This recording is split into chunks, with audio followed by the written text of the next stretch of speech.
Hello guys, welcome back to my channel. Today, I would like to show you how I make assorted vegetables with ground pork. Ito siya yung isang food na niready ko for the construction worker. So, I need to find the recipe na marami na at masarap pa upang maging satisfied yung ating construction worker sa kanilang ulam. So first, I put a little oil on the pan and then nagready na ako ng aking bawang at sibuyas. So, ilalagay ko lang siya sa ating kawali. Hindi siya sunugin. Kailangan lagi tatandaan na hindi pwede masunog yung ating condiments na sibuyas and garlic.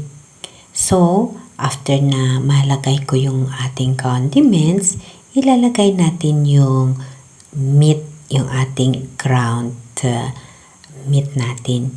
And then, hahayaan natin siya na mag-produce ng sariling juice niya or kung baga, kailangan natin siya i-saute ng maayos. Gisahin natin siya ng maayos upang lumabas ang kanyang linamnam. Ang linamnam ng ating mga meat, nasa paggisa natin yun. Hindi natin kailangan na kaagad-agad ilagay yung water. No, kailangan natin siya na igisa ng maayos, saute properly, para na maging malinamnam ang lasa ng ating sauce na niluluto. So, ganun yung technique na isa sa pagluluto natin ng mga karne, lalo pa pag ginigisa natin, kailangan natin siya na isinggotsa. Ang singgotsa na tinatawag, yung kinigisa mo siya ng maayos na lumalabas yung sariling mantika o water ng isang meat. That's why na kahit na konti lang ang ilagay natin na pangpasarap or mga granules or mga powders na tinatawag, malinamnam yung luto kasi sa karne pa lang lumabas yung reality, the taste of the meat.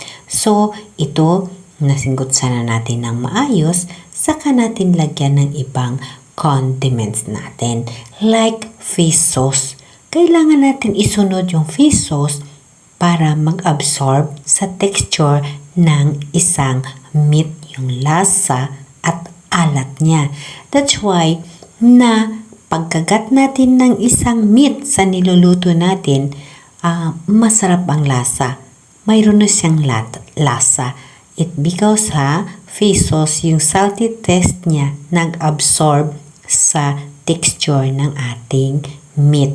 Mayroon tayong kinakain na pagkagat mo walang lasa yung ating meat. It because na kaagad-agad water ay nilalagay natin. So sa water lahat pumunta yung lasa. So that's why na yung mga tekniko sa pagluluto, ganyan yung mga idea na malinamnam na kahit sino man ng mga employer kong kumakain, laging masarap yung sinasabi.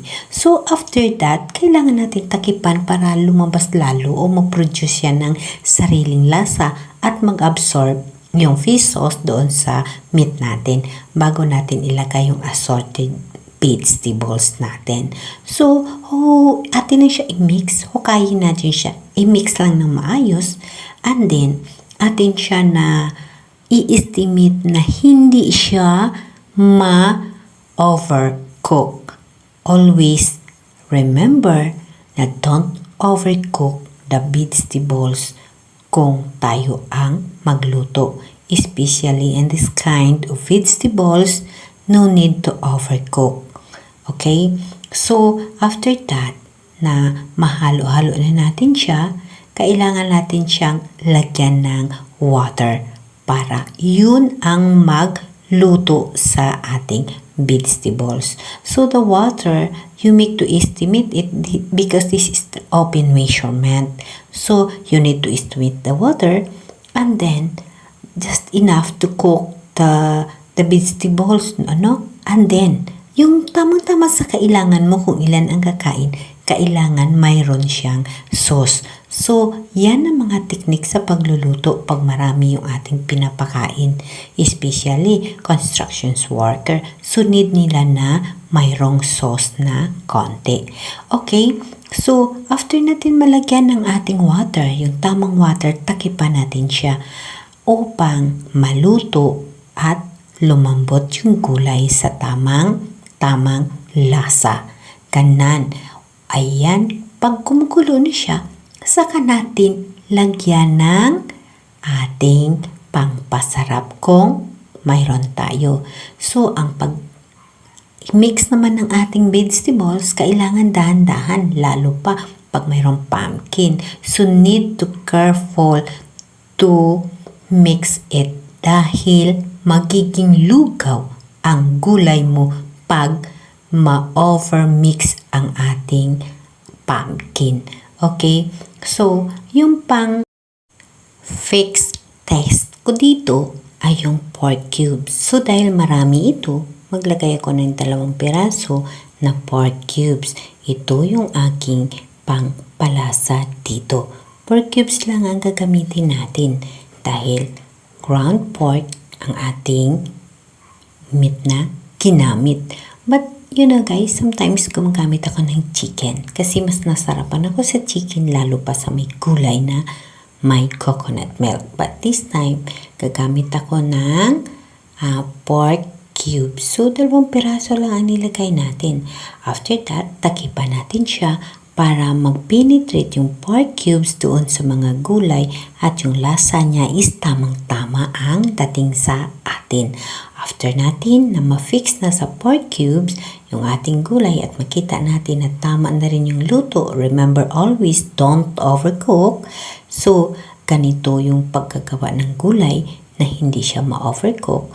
So, ilagay na natin yung ating dahon ng moringa or malunggay leaves. So, wag din natin siyang i-overcook yung malunggay natin. Bago natin ihukayin siya, ilagay na natin yung ating coconut milk.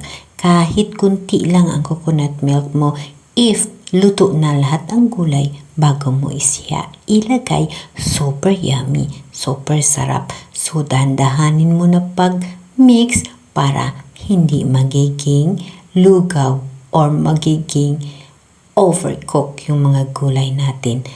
Kasi pag ma-overmix, so like a porridge ang mangyari sa gulay natin. So, just make sure you mix slowly. Okay guys, this is our ginataang gulay. Thank you guys!